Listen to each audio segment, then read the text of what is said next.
Well, there's a popular snack I've always been curious about in Isan, which is the northeastern part of Thailand, and it's this, Khao Pong. It's a sweet, crispy, toasted rice puff. Now, I've been told that 30 or 40 years ago, Khao Pong was so popular here that you could find it anywhere, all throughout the region. These days, it's a little bit harder to come by. Now, it looks simple enough, and the ingredients are certainly simple, but the process that goes into making Khao Pong is seriously labor intensive. I should know, I just spent 2 days learning how to make it. This is the Edible Story Thailand.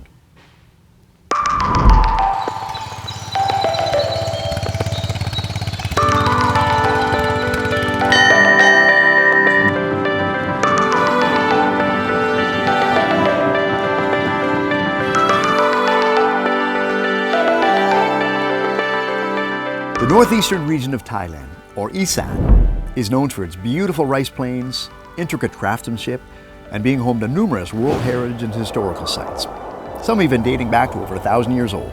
Analogous in many ways to the American Deep South, Isan has a unique identity, all of its own. Cultural traditions are very much a part of the region, and local wisdom and practices are still being passed from one generation to the next. Isan is a place of vibrant music, flavorful cuisine, where the local delicacies are not only bold in taste, but big in size, like Khao Pong.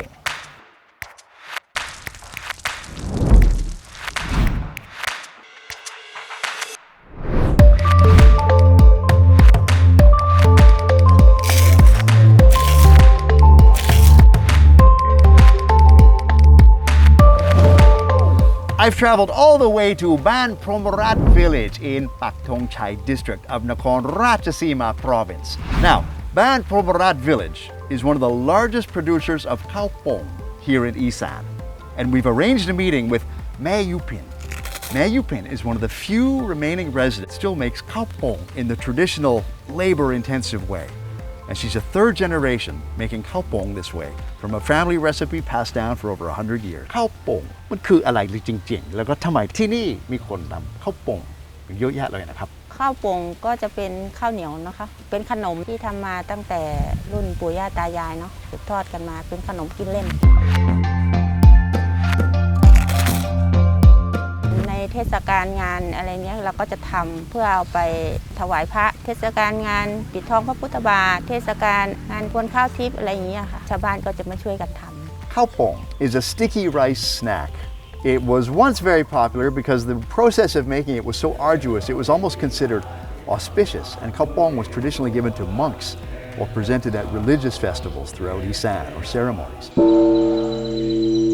ผมอยากจะรู้ว่าวิธีการทำตั้งแต่ต้นแบบกรรมวิธีทั้งหมดแล้วก็สอนให้หน่อยได้ไหมครับได้ค่ะแล้วปกติมันจะใช้เวลานานเท่าไหร่ครับ3 วันค่ะ3 วันค่ะอ้าวตอนนี้แม่ได้แช่ข้าวเตรียมไว้แล้วเราก็ไปทำกันเลย Because we've come all this way, we don't just want to talk about Khao Pong. We actually want to learn how to make it.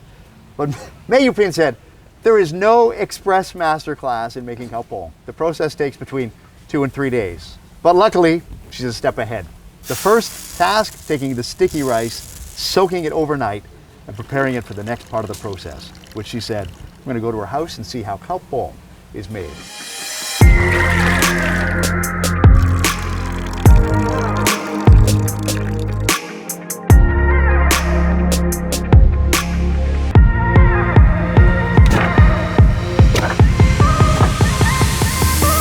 Okay, now we are at Mae Yupin's house. Mae Yupin and relatives and villagers are making the Khao Pong like they have for several generations. I should say hello to everybody first. Sawadee krap, tukon! Okay, I cannot imagine what the next step is. We've got this catapult-looking giant pestle device. We've soaked the sticky rice overnight. The second step is taking the sticky rice and steaming it for about 30 minutes until it's really raw, which is hot. เราก็จะเอามาเทใส่ในโคกระเดื่องนะคะ Just to do some quality control. That's hot as well. Oh God, that's hot. So fragrant, sweet, hot, delicious. What's in the water? อันนี้น้ำคืออะไรครับอันนี้เป็นน้ำซาวข้าวแล้วก็ผสมสูตรพิเศษไปคือน้ำตดหมาตดหมาก็คือมันเป็นรากของสมุนไพรชนิดหนึ่งเอามาทุบเอามาตำให้มันละเอียดแล้วก็เอามาผสมกับน้ำซาวข้าว I heard it correct. It's actually called farting dog root, but she said It's not like it sounds, Daniel. It's actually a special type of herb that, when you squeeze it, has a rather pungent aroma. ชื่นใจ Yes, it does, indeed. มาจะทำให้ข้าวโป่งเวลานี้มันจะฟูค่ะ Oh, and it's also a leavening agent. I understand now. Okay, so it's not just for that. The Khao-Pong, the farting dog root, is also used as a special leavening agent, so that when we toast the sticky rice mixture later, it will blow up nice and broad and big. Next process. เราก็จะเริ่มตำเลยนะคะ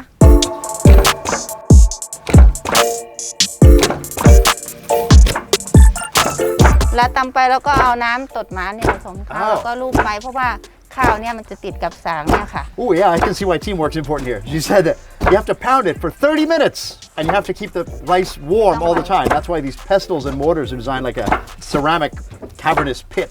But she said it's very important to keep lathering the pestle with the water and the Khao-Pong, the special ingredient, the leavening ingredient, so that the sticky rice does not stick to the pestle. This is amazing to watch. In a day when, obviously, modern machinery could have made this process so much faster, so much simpler. I love the fact that so many traditional villages are choosing to do it the old-fashioned way, the seriously labor-intensive way. I can't just sit and watch. I have to help. โอ้ลองดูได้ค่ะ Ready? Oh, she said it's already sticking to the pestle. You're not doing it right, Daniel. I'm sorry. Whoa, sorry, I leave one in there. Whoa! Man, this is dangerous. Wow. See, it's all fun and games until someone loses a hand making Khao Pong. I want to know how many people have had serious injuries making Khao Pong. There we go. Ha! I feel like I'm really doing my part now. Oh yes, he's right. Wow, the sticky rice is really hot. Wow, that is hot sticky rice. ดึงเข้าไปฝั่งโน้น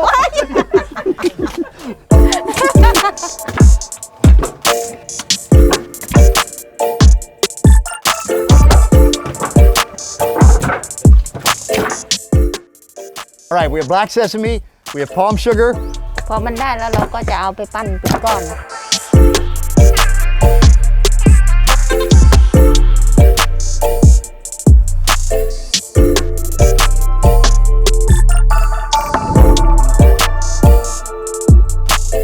We're moving on to the next step in this series, which looks to be the pressing into the round discs that are going to be ready for drying in the racks. ขั้นตอนต่อไปก็จะเอามาปั้นก้อนแล้วก็จะเอามาทับให้มันแบนนิดหน่อยแล้วก็จะเอามาคลึงให้มันเป็นแผ่นสวย Most important part of this process is the greasing agent.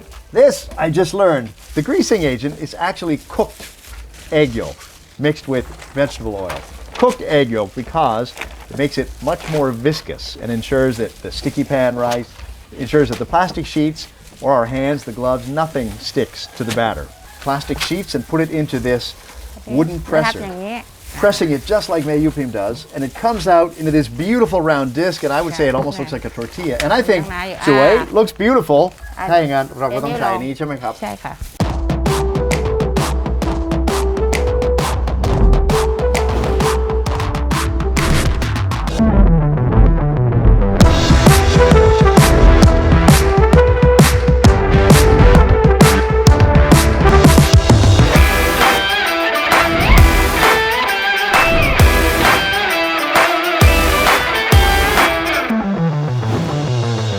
The next step in the sequence, you have to put it out in the drying racks in the sun. One side dries for 4 hours.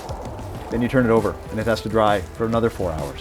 At last, we're going to come back tomorrow morning, toast the Khao Pong, and at last taste the fruits of our labor.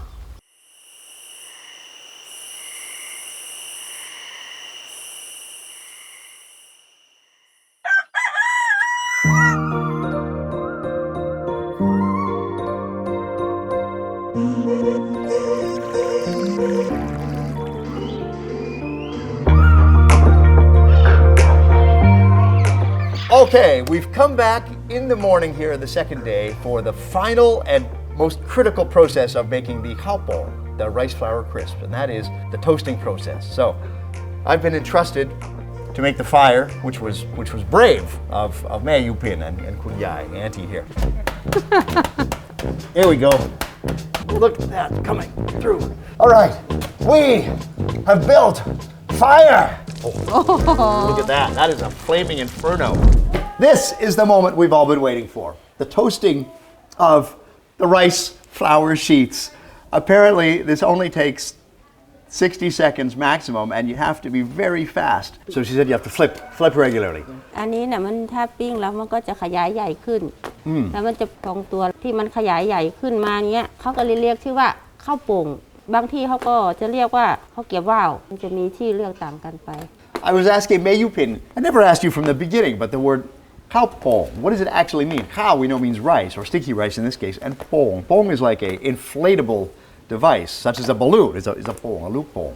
And she said they call it Khao Pong because it's a sticky rice flour sheet or puff that expands when you toast it over the fire. But she said different parts of Thailand, whether it's northern Thailand or central Thailand, eastern, they have their own regional name for it. So in some places in central Thailand, they call it Khao Kriep, which means crispy rice flour puff. Khao Kriep, wow. Wow is a Thai name for a kite. Khao Kriep, wow. We're finished. Woo! It's a bit hot. Good God. Okay, we're gonna eat it.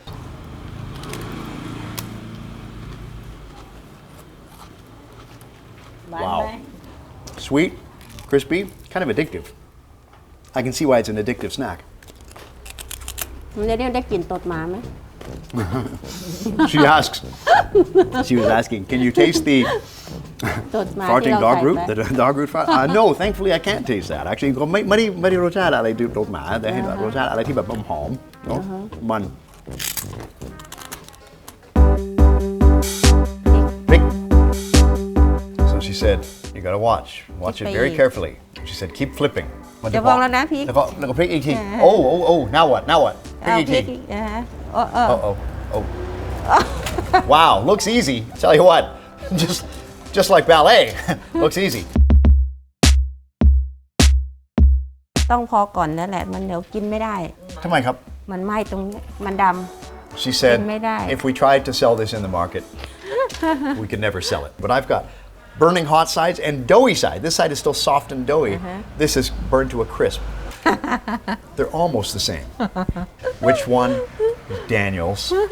Which one Grandma did? No, clearly not the same. I'm going to try this one more time. But to be honest, first time ครั้งแรก ต้องกินค่ะต้องกินแม่กินทุกวันแต่เดนเนียลยังไม่ได้กินต้องลองไม่สุก Oh, not crisp enough. But it still does have that sweet marshmallow-like taste. It's still delicious, even though it's not a thing of beauty. But the real winner, 30 or 40 years of practice comes out perfect.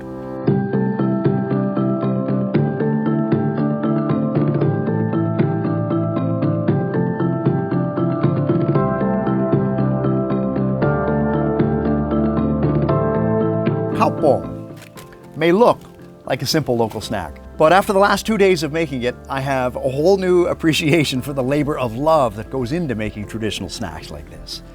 Each part of the process is delicate and layered with beliefs and local traditions. Some of it reflects the religious origins of the dish, such as giving Khao Pong as alms to Buddhist monks. And it allows us to see a little bit of the local belief systems and traditions that have been preserved from generation to generation and passed down over time. That allows us today to still have special traditional snacks like this throughout Thailand. Everywhere I get to go on this journey, it's a new opportunity to learn about new places and dishes that I've never tried before or never knew about before. And for me, it's never about just the taste or how delicious this particular dish is. It's always about bringing people together. It's a celebration of family, of community, of life. This is the Edible Story, Thailand.